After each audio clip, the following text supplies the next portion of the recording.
अस्सलामुअलैकुम। मेरा नाम है सफ़ीउल्लाह। आप लोगों से बहुत शुक्रगुजार हूँ कि आप लोगों ने कीमती वक्त निकाल कर वीडियो देखने के लिए। और आज की जो हमारी वीडियो है बहुत इन्फॉर्मेशन वीडियो है, आप लोग उससे बहुत कुछ सीख सकते हो और ये वीडियो आप लोगों को बहुत अच्छे लगेगी। तो ये वीडियो है हमारी इसराइल फ़लस्तीन जंग का असल कसूरवार बरतानिया है, ऐसे हकायक जो दुनिया से छुपाए जाते हैं। ये वीडियो है, आज हम उस पर रिएक्शन दे रहे हैं और ये वीडियो आपको बहुत अच्छे लगेगा और ये वीडियो में बहुत इन्फॉर्मेशन है, आप लोग लाजमी देखिए। ज़्यादा टाइम नहीं लेता, चलो चलते हैं दोस्तों वीडियो की तरफ। अस्सलाम वालेकुम दोस्तों, मेरा नाम है हसीब शफकत और आप देख रहे हैं हसी टीवी। 1948 के अंदर इसराइली रियासत के क़याम के बाद से लेकर आज तक अपने मुल्क पर ज़ोयनिस्ट यहूदियों के कब्ज़े के खिलाफ फ़लस्तीनियों की आज़ादी की जंग जारी है। दुनिया में आज इन दोनों की हिमायत और मुखालफत के अंदर दो अलग अलग ब्लॉक्स बन चुके हैं और हर जगह पर बस यही चीज़ें डिस्कस हो रही है।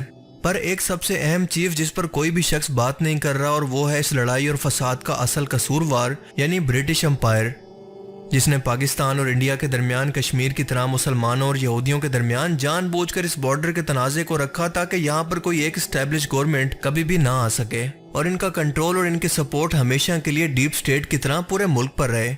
इनकी तरफ से अपने दौरे हुकूमत के अंदर बॉर्डर की गलत तकसीम से लगाई गई आग आज तक बुझने का नाम नहीं ले रही। मैं कोशिश करूंगा कि शॉर्ट सी वीडियो के अंदर टू दी पॉइंट रहकर इसराइल और फ़लस्तीन के तनाज़े की असल वजह यानी ब्रिटिश एम्पायर के किरदार को बेहतर तौर पर समझा सकूं। पहली जंग अजीम के अंदर फ़लस्तीन मुल्क सल्तनत उस्मानिया के कंट्रोल में था।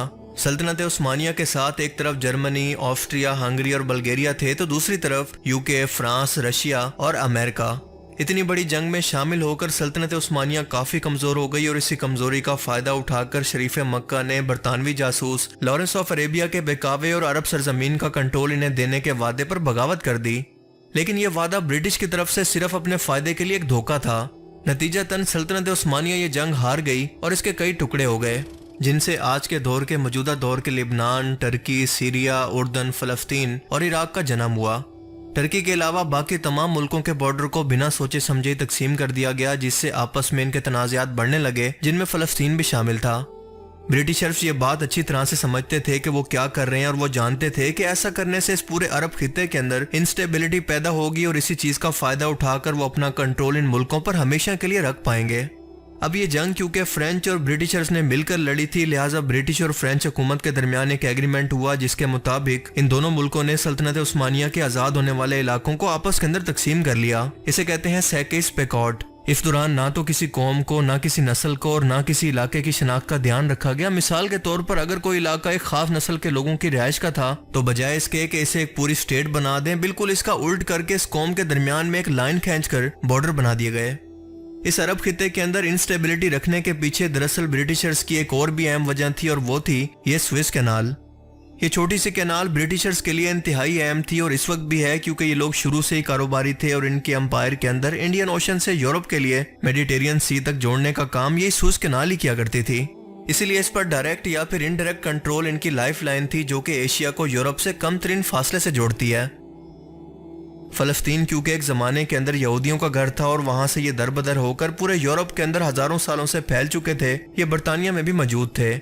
सल्तनत उस्मानिया के दौर के अंदर हज़ार कोशिशों और लालच के बावजूद भी सुल्तान अब्दुल हमीद इनके साथ फ़लस्तीन का सौदा करने के लिए तैयार न हुए तो इन लोगों ने बगावत करवाकर सिविल वॉर शुरू करवा दी। अब सल्तनत उस्मानिया के टूटने के बाद इनके पास वापसी का बेहतरीन मौका था, जिसका उन्होंने फ़ायदा भी उठाया, क्योंकि अब यहाँ पर ज़ोयनिस्ट मूवमेंट की शुरुआत की गई कि हमें अपना आबाई वतन फ़लस्तीन वापस चाहिए। फ़लस्तीन में इस वक्त 87% मुस्लिम और सिर्फ 3% ही यहूदी थे।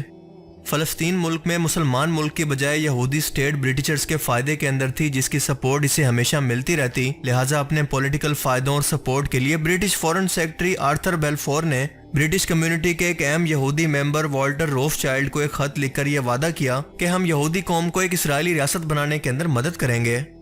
शरीफ मक्का को अरब मुल्कों की हुकूमत देने के वादे के खिलाफ जाकर फ्रेंच हुकूमत को ब्रिटिशर्स ने यह वादा किया कि हम अरब मुल्कों में से आधा आपको देंगे, बस हमारा साथ देना।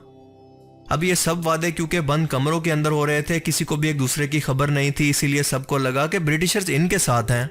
इसी वादे के साथ जब दूसरी जंग अजीम शुरू हुई और जर्मनी के अंदर हिटलर ने यहूदियों का कत्लेआम शुरू किया, तो इसी को बुनियाद बनाकर इस बालफोर डिक्लेरेशन की बुनियाद पर आहिस्ता आहिस्ता यहूदियों ने फलस्तीन के अंदर जमीनें खरीदना और यहाँ पर आबाद होना शुरू कर दिया। यहाँ पर रहने वाले लोगों को बेदखल करना और इनके घरों से निकालना शुरू कर दिया। अब आहिस्ता आहिस्ता फलस्तीन के अंदर मुसलमानों की आबादी कम होकर इनको माइनॉरिटी के अंदर बदलने लगी, जिसका सीधा सीधा कसूरवार था सिर्फ और सिर्फ बरतानिया, जिसने बिना यहाँ की आवाम की ख्वाहिश और इनकी मर्जी जाने बगैर सिर्फ अपनी सपोर्ट और अपने फायदे की खातिर एक खत पर इस मुल्क को लिखकर यहूदी कौम के हवाले कर दिया। ये सब देखकर 1936 के अंदर फलस्तीनी अवाम ने आखिरकार तंग आकर बरतानवी हुकूमत के खिलाफ बगावत कर दी। ब्रिटिशर्स ने अपनी आदत के मुताबिक इसे बगावत कहकर इसे कुचलने की बहुत कोशिश की, काफी लोगों को फांसियां भी दी, लेकिन यह आवाज दब न सकी। आखिरकार तंग आकर ब्रिटिशर्स ने 1942 के अंदर खुद को बीच से निकालकर यहूदी और मुसलमानों को आमने सामने लाकर खड़ा कर दिया, क्योंकि वो जंगें लड़ लड़कर थक चुका था। लेकिन इन दोनों कौमों और मजहब के मानने वालों के दरमियान नफरत की जो आग शुरू हुई वो आज तक बाकी है। 1947 के अंदर ये मामला यूनाइटेड नेशन के अंदर चला गया, तो यूनाइटेड नेशन ने दुनिया के सामने दिखावा करते हुए ये तजवीज़ दी कि फ़लस्तीन मुल्क को 2 रियासतों के अंदर बांट दिया जाए, जिसमें से 45% हिस्सा फ़लस्तीनी मुसलमानों के लिए जबकि 55% या 55% यहूदियों को दे दिया जाए, जबकि यरूशलेम शहर इन दोनों के पास होगा, इस पर किसी का कंट्रोल नहीं होगा। अब ये चीज़ सरासर ज्यादती थी, क्योंकि मुसलमान उस टाइम भी तादाद के अंदर यहूदी कौम से डबल थे। इसी बुनियाद पर इसराइल मुल्क वजूद के अंदर आया, जिसे आसपास मौजूद अरब मुल्कों ने कबूल नहीं किया। लिहाजा 1948 के अंदर ही अरब इसराइल जंग शुरू हो गई और 5 अरब मुल्कों ने इसराइल पर हमला कर दिया। सबको लगता था कि ये छोटी सी रियासत इस जंग को बर्दाश्त नहीं कर पाएगी, पर इसका बिल्कुल उल्ट हुआ, क्योंकि इसराइल अमेरिका और दूसरे वेस्टर्न मुल्कों की मदद से इन तमाम अरब मुल्कों को शिकस्त देकर फलस्तीन के 75% हिस्से पर काबिज हो गया।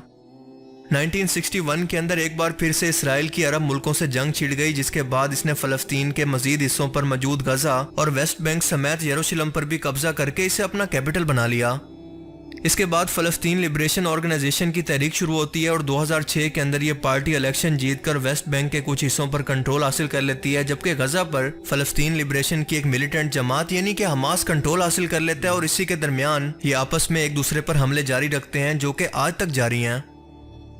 यहूदी कौम को यूरोप के अंदर इसलिए भी बर्दाश्त नहीं किया जाता था क्योंकि वहाँ के क्रिश्चियन इनको जीसस क्राइस्ट के खिलाफ साजिश करके इन्हें सूली पर लटकाने का कसूरवार मानते थे, और इसीलिए इस कौम का किसी एक जगह पर ठिकाना नहीं था, ये हर जगह पर बस अकलियत या फिर मिनॉरिटी में थे। 1856 के अंदर एक यहूदी थियोड हर्जल ने अपनी एक किताब के अंदर एक अलग यहूदी स्टेट की बात की, जहाँ पर ये लोग माइनॉरिटीज में ना हो बल्कि ये इनके खुद का मुल्क हो। इस तहरीक को ज़ोयनिज़्म का नाम दिया गया, जो ये साफ तौर पर बता रहा था कि शुरू से ही ज़ोयनिज़्म तहरीक का मकसद पूरे फलस्तीन को हासिल करना था, ना कि 2 स्टेट थ्योरी जैसा कोई कॉन्सेप्ट। इस तहरीक को चलाने वाले लोग शुरू से ही एक्सट्रीमिस्ट किस्म की सोच के मालिक थे, जैसे हर मजहब के मानने वालों के अंदर पाए जाते हैं, ना कि सब के सब यहूदी इसके अंदर शामिल थे। यही वजह है कि खुद अमेरिका के अंदर बसने वाले ज्यूज आज भी गजा के अंदर होने वाले इसराइली मजालिम और इसराइली रियासत के वजूद के ना सिर्फ खिलाफ हैं बल्कि इनके खिलाफ मुजाहरे भी कर रहे हैं, क्योंकि वो लोग सच को पहचानते हैं। तो ये थी इसराइल और फलस्तीन के दरमियान तनाज़े की असल वजह, जो कि शायद अब तक हिस्ट्री बुक्स के अंदर भी आपको ठीक से ना पढ़ाई गई हो।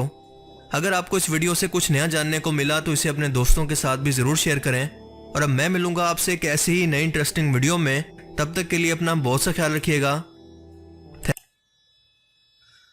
तो दोस्तों, ये थी आज की वीडियो। उम्मीद करता हूँ कि ये वीडियो आप लोगों को बहुत अच्छे लगे होगी। अगर आपको अच्छे लगे हो तो कमेंट्स लाजमी करें कि आपको क्या इसमें अच्छे लगे, और ये बहुत वाकई अच्छी वीडियो है, इन्फॉर्मेशन वीडियो है। तो मिलते हैं नेक्स्ट वीडियो में, और अच्छी वीडियो लाऊंगा, रिएक्शन दूंगा इंशाल्लाह। आप हमारे साथ रहेगा। चैनल को सब्सक्राइब नहीं किया तो दोस्तों चैनल को सब्सक्राइब करें, वीडियो को लाइक करें। मिलते हैं नेक्स्ट वीडियो में। शुक्रिया, अल्लाह हाफिज़।